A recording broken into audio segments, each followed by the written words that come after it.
Unaweza kushangaa, lakini nataka nikwambie simu yako inaweza kuwa inakusikiliza au kukufuatilia bila ya wewe mwenyewe kuweza kujua. Ni kweli, kuna apps nyingi ambazo huwa tunazidownload na bila ya kuweza kusoma masharti ambazo hizo apps inakuja nazo, tunakuwa tunaruhusu ziweze kutumia resources mbalimbali katika simu zetu, mfano kamera, microphone, kuweza kujua location ulipo. Sasa hizo apps zinaweza kuwa zinapata hizo ruhusa za kutumia kamera, microphone, location masaa 24 hata ukiwa huzitumii, maanake hujafungua hiyo apps. Sasa kila ile ruhusa unayotoa ni mlango ambao unaofungua.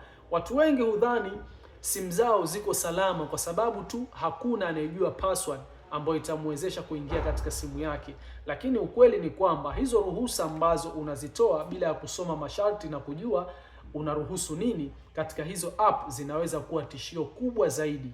Sasa jiulize, ni app gani ambayo umeipa ruhusa ya kuweza kutumia kila kitu katika simu yako? Lakini pia acha komenti yako hapo chini kama umewahi kushtuka baada ya kuweza kuona tangazo la kitu ulichokuwa unazungumzia tu muda sio mrefu katika simu yako.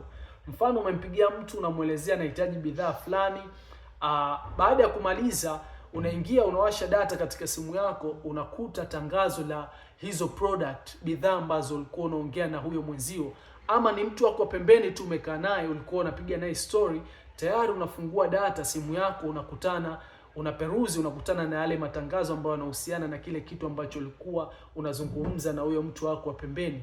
Sasa hiyo inaonyesha dhahiri kuwa simu zetu zinatufuatilia, pengine bila ya sisi wenyewe kuweza kujua, lakini pia makosa ambayo tunafanya pale kuweza kukubali kuruhusu iweze kutumia resources mbalimbali katika simu zetu bila kusoma masharti yale ambayo inaweka. So hakikisha basi unaangalia katika setting yako apps ambazo umeziruhusu ziweze kutumia kamera yako, microphone. Kama umeweza kuruhusu kwa makosa, basi hakikisha unazizima. Kama unahitaji nije kufahamisha hatua kwa hatua jinsi ya kuweza kuziona hizo apps na kuzima, naweza kufanya hivyo.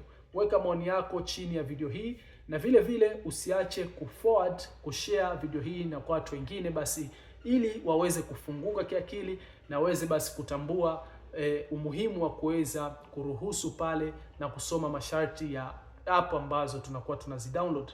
So sina la ziada, like video hii. Una maswali, una maoni, hakikisha basi unaweka sehemu ya comment.